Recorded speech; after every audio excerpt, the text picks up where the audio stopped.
वाह, क्या आईपीओ है। चलिए, वाह क्या आईपीओ है का सेगमेंट हमारा खास, जिसमें आईपीओ बाजार से जुड़ी हुई बहुत सारे प्रश्नों के उत्तर हम देने की कोशिश करते हैं। आपका भी अभी हाल फिलहाल की कोई लिस्टिंग है, ऐसा कोई जिस पर आपका कोई दुविधा है, कोई मन में आशंका है, तो आप भी अपने सवाल हमें भेजिए। हम कोशिश करेंगे इस सेगमेंट के अंदर आपके सवाल फटाफट डिस्कस कर लें। लेकिन पहले शौर्य के पास चलते हैं। मेन बोर्ड का आईपीओ कोई खुला नहीं है, लेकिन जिन लोगों ने आईपीओ में पैसे लगाए हैं ऑफिस के, उन्हें क्या कुछ हो सकता है, क्या कुछ मिलने की संभावनाएं कितनी है, इस पर जरा बातचीत कर लेते हैं। क्या लिस्टिंग हो सकती है, इस पर बातचीत कर लेते हैं। शौर्य के पास चलते हैं। शौर्य, फाइनल नंबर्स क्या रहे? जी, फाइनल नंबर बंद होते होते ऑफिस काफ़ी ज़्यादा सब्सक्राइब होता हुआ नजर आया। लेटेस्ट बंद हुआ है कल तो 108 गुना सब्सक्राइब हो चुका था। इतने अच्छे सब्सक्रिप्शन के बाद थोड़ा जीएमपी में भी तेजी देखने को मिली है। 383 रुपीज़ के प्राइस पे 129 रुपीज़ का जीएमपी चल रहा है, जो कल परसों तक 113 रुपये का चल रहा था। चलिए, तो ग्रे मार्केट प्रीमियम में जो है वो सुधार देखने को मिल रहा है, और जो सब्सक्रिप्शन के आंकड़े हैं वो ये दर्शा रहे हैं कि आप लोगों ने बड़ी संख्या में जो है अप्लाई किया हुआ है इस स्पेस के अंदर। तो अब सवाल बड़ा ये कि यहाँ पर लिस्टिंग गेन लेके निकलें या फिर इसको होल्ड करना चाहिए, क्योंकि दोनों तरह की प्रतिक्रियाएं आई। बहुत लोगों का ये कहना था कि लिस्टिंग पर जो है हो सकता है कुछ खास विशेष ना मिल पाए, और ये राय आनंद राठी की भी थी, आनंद राठी सिक्योरिटीज़ की। उनका मानना ये है सब्सक्राइब करें तो लंबी अवधि के लिए सब्सक्राइब करें। मारवाड़ी फाइनेंशियल सर्विसेज का भी कहना है कि सब्सक्राइब करें। वेंचुरा सिक्योरिटीज़ कह रहा है सब्सक्राइब करें। हालांकि स्वास्थ्य का इन्वेस्टमार्ट कह रहा है कि वहाँ पर वो न्यूट्रल हैं, कोई टिप्पणी खास करना चाहते नहीं हैं। इस पर हमने मैनेजमेंट से भी बातचीत की थी। इस पर हमने जो हमारे रेगुलर जो आ रहे हैं मेहमान एक्सपर्ट, उनसे भी बातचीत की, तो मिली जुली प्रतिक्रिया रही। रवि जी कह रहे थे कि अवॉइड करें। अरुण केजरीवाल कह रहे थे कि लिस्टिंग गेन हो सकता है थोड़ा कम मिले, लेकिन अगर आप लंबी अवधि के लिए रुकते हैं तो यहाँ पर अच्छे गेन हो सकते हैं। अब जरा अरुण मंत्री जी से पूछते हैं। अरुण सर, आपकी टिप्पणी क्या है ऑफिस पे सोल्यूशन पे? कैसा लग रहा है सर ये आईपीओ? अगेन विपुल जी, सेम राय रहेगी। कोई बड़े लिस्टिंग गेन्स की एक्सपेक्टेशन नहीं है। अभी भी मैंने कहा, तो जो रिस्क ले सकते हैं वो जरूर अप्लाई करें। 20 से 25% हो सकता है, अगर मार्केट में मोमेंटम रहा तो वहां पे लिस्टिंग गेन्स बन सकते हैं।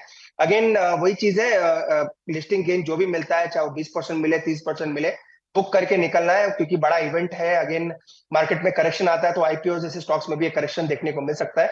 वापस अगर वैल्यूएशन थोड़े नीचे मिलेंगे, करेक्शन के साथ स्टॉक मिलता है, तो फिर वापस इसमें एक बार व्यू लेंगे। पर जो भी लिस्टिंग गेन्स मिलते हैं लिस्टिंग डे के दिन, बेटर एक बार का प्रॉफिट बुक करके निकल जाए। ठीक है, लिस्टिंग गेन के लिए जिन लोगों ने अप्लाई किया हुआ है वो लोग लिस्टिंग गेन लेकर के निकल जाएं।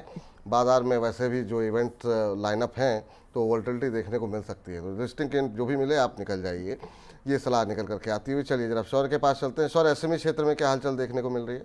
जी, एसएमई क्षेत्र में 2 आईपीओ को डिस्कस कर लेते हैं, और अच्छा खासा सब्सक्रिप्शन नजर आ रहा है। पहला आईपीओ है जीएसएम फॉइल्स। जीएसएम फॉइल्स का आखिरी दिन है और आज 11 बजे तक के 84 टाइम्स ऑलरेडी सब्सक्राइब हो चुका था, और कंपनी को 32 रुपीज़ के प्राइस पर 8 रुपये का जीएमपी मिल रहा है।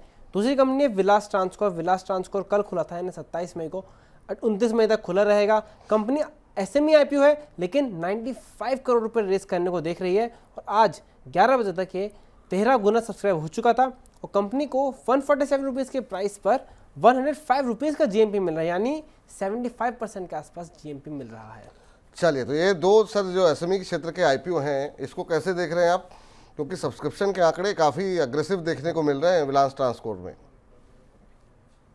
देखिए अगेन विपुल जी, ओवरऑल जिस हिसाब से रिटेल का पार्टिसिपेशन है, आपको सब्सक्रिप्शन के आंकड़े काफी अच्छे देखने को मिलेंगे। ऑलरेडी पिछले हफ्ते भी एक आईपीओ आया था, उसमें आपको रिकॉर्ड सब्सक्रिप्शन के आंकड़े अगेन देखने को मिले।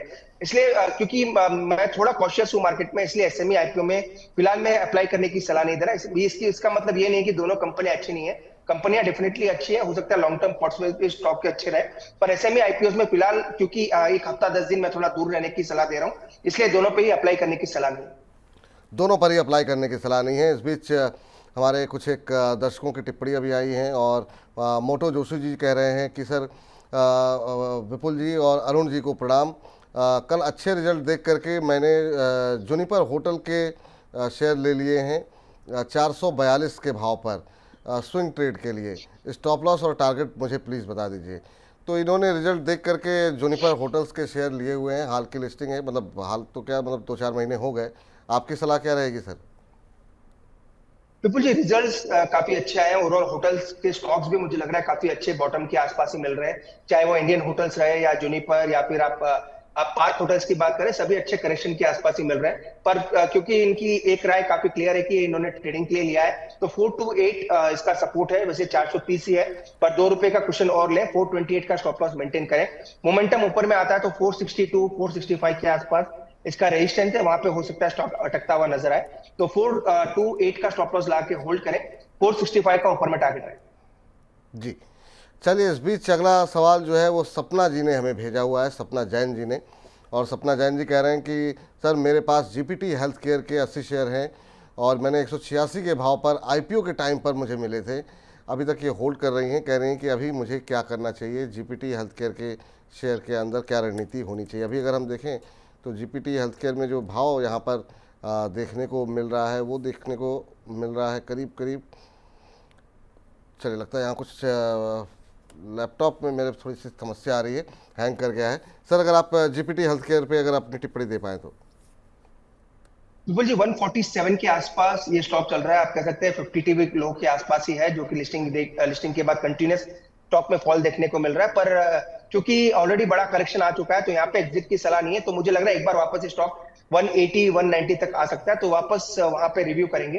तो करंट लेवल पे इनको एग्जिट की सलाह नहीं है, क्योंकि स्टॉक ऑलरेडी गिर चुका है। मार्केट में अगर थोड़ी बहुत भी स्टेबिलिटी आती है, तो हो सकता है वापस स्टॉक आपको 185 190 तक ऊपर आता हुआ नजर आए। तो होल्ड करके चले, 180 190 के आसपास आता है तो फिर एक बार स्टॉक को रिव्यू करेंगे। एक आधार हाउसिंग फाइनेंस पे बहुत सारे सवाल आ रहे हैं अभी भी, जो है हम देख रहे हैं कि कई लोगों ने आधार हाउसिंग फाइनेंस पे, प्रभात सिंह कह रहे हैं कि मेरा सवाल है आधार हाउसिंग पे 353 के भाव पर 35 शेयर लिए हैं और 6 महीने का टारगेट यहाँ पर क्या हो सकता है, आधार हाउसिंग को होल्ड कर सकते हैं क्या अभी? विपुल जी, अगेन 6 महीने का टारगेट देना मुश्किल है, क्योंकि टेक्निकली कोई डेटा नहीं है। अगर शॉर्ट टर्म के लिए, एक्सट्रीमली शॉर्ट टर्म के लिए किसी ने लिया है, तो एक सपोर्ट जो बन रहा है 330 या 325 के आसपास बन रहा है। तो एक्सट्रीमली शॉर्ट टर्म में लिया है तो 325 का स्टॉप लॉस मेंटेन करें, जो कि आप कह सकते हैं जो भी लिमिटेड डेटा अवेलेबल है उसके सपोर्ट से। पर अगर व्यू थोड़ा 1 साल के ऊपर रखते हैं तो कोई दिक्कत नहीं है। मुझे लग रहा है अच्छे टारगेट्स और लिस्टिंग डे के जो हाईस बने थे या लिस्टिंग के बाद भी जो हाई बने, वो भी निकलते हुए आपको नजर आएंगे। तो टेक्निकली तो कोई डेटा नहीं है, पर एक्सट्रीमली शॉर्ट टर्म में किसी ने लिया है तो 325 का स्टॉप लॉस उनको मेंटेन करना चाहिए। जी, चलिए, तो ये फिलहाल बात निकल करके आती हुई कि यहाँ पर जो है इस समय जो आईपीओ खुले हुए हैं उन पर क्या टिप्पणी हुई, क्या कुछ ब्रोकर्स कह रहे हैं वो भी हमने आपको बता दिया। एसएमई क्षेत्र से दूर रहने की सलाह यहाँ पर निकल करके आई है। और ऑफिस का आईपीओ जो हालांकि बंद हो चुका है, लेकिन अगर आपने अप्लाई किया हुआ है तो वहाँ पर लिस्टिंग के दिन निकल जाने की ही सलाह यहाँ पर निकल करके आती हुई।